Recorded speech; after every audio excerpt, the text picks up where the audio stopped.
Здравствуйте, самые лучшие зрители! Меня зовут Полина. Помните анекдот? Мать говорит дочери: мужчина должен уметь все отремонтировать своими руками.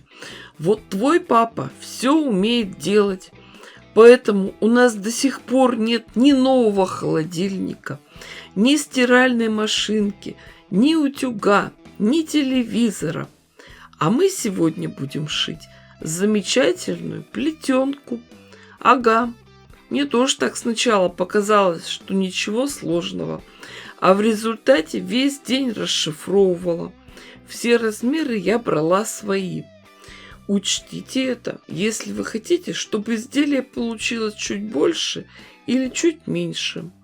Для пошива одного модуля нам надо 1 квадратик яркого цвета и 1 квадратик такого же размера фоновой ткани. Я буду шить сразу 10 таких блоков. Из них часть будет синих, часть красных. Я посчитала нужное количество и выкроила 10 квадратов бежевых, 6 синих и 4 красных.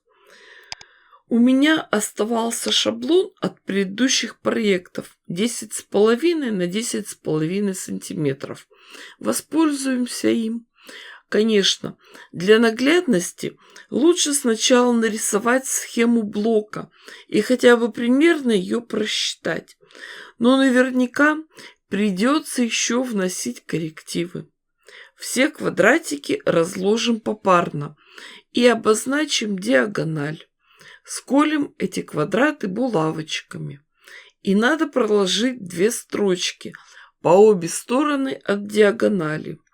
При работе за швейной машинкой строчку делаем мелкой, крепкой. Закрепки обязательно. Конечно же, стараемся шить экономно. Отшили полностью одну деталь. Переходим к следующей. Нитки лишний раз не обрываем.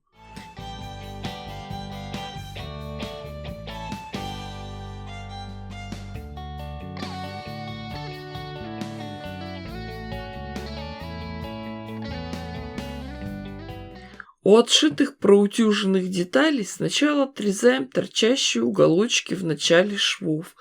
Это нам сэкономит впоследствии время при подравнивании. Потом разрезаем по диагонали и расправляем заготовки. Все детали тщательно проутюживаем, еще раз их подравниваем и промеряем. А вот теперь по этим размерам вырезаем следующие детали. К заготовкам с красным треугольником будем добавлять синий цвет. Размер синих квадратов у меня получился 9,5 на 9,5 сантиметров.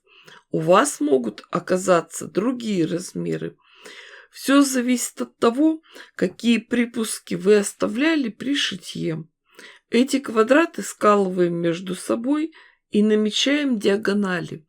Обратите внимание, что диагональ должна проходить перпендикулярно к красному треугольнику.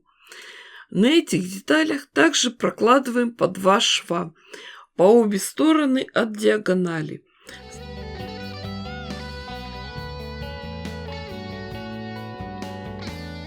Самое главное – не запутаться в раскладке и направлении швов.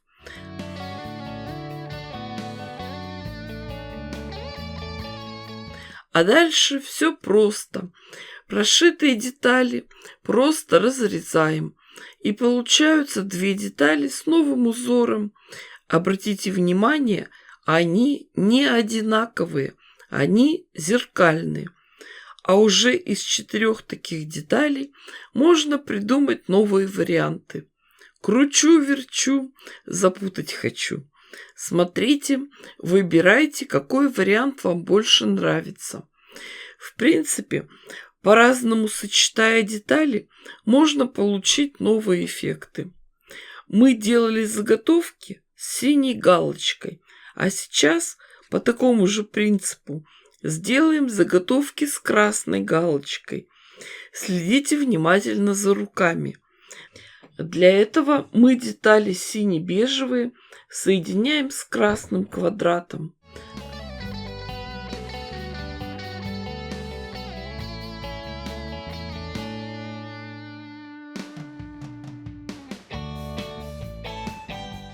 Когда будем собирать узор, самое главное не запутаться в раскладке.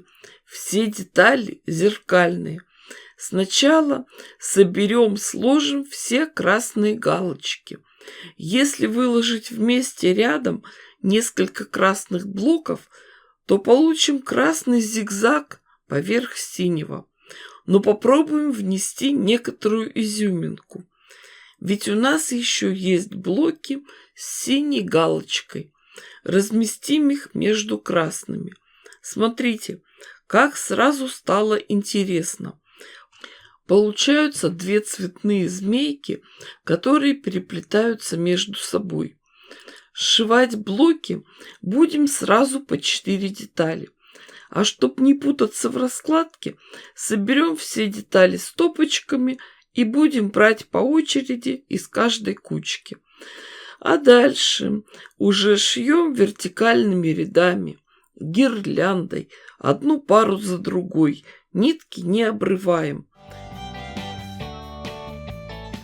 Это уже потом мы отсоединяем по 2 заготовки, расправляем швы и прошиваем их вместе. Так действуем со всеми другими деталями.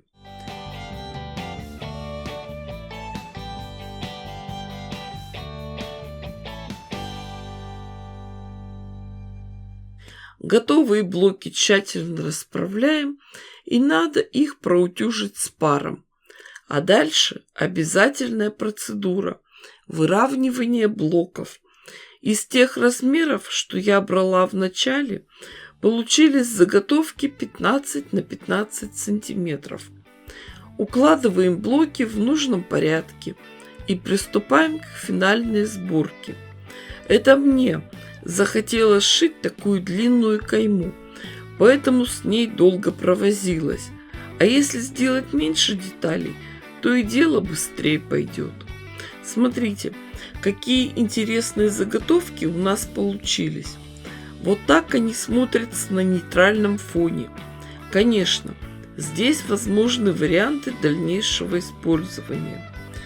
И чувствую, что мне надо подумать. Кстати, в интернете я видела целое одеяло, сшитое из таких цветных переплетений. Но в той работе каждая цветная змейка была выполнена из разных тканей. Синие и красные, фиолетовые и зеленые, розовые и голубые. Все это дает простор для творчества. «Ничего себе!» — сказал я сам себе. В общем, я пойду подумаю. А вы подписывайтесь на канал, ставьте классы, пишите комментарии. С вами была Полина. Всем пока-пока и до скорых встреч!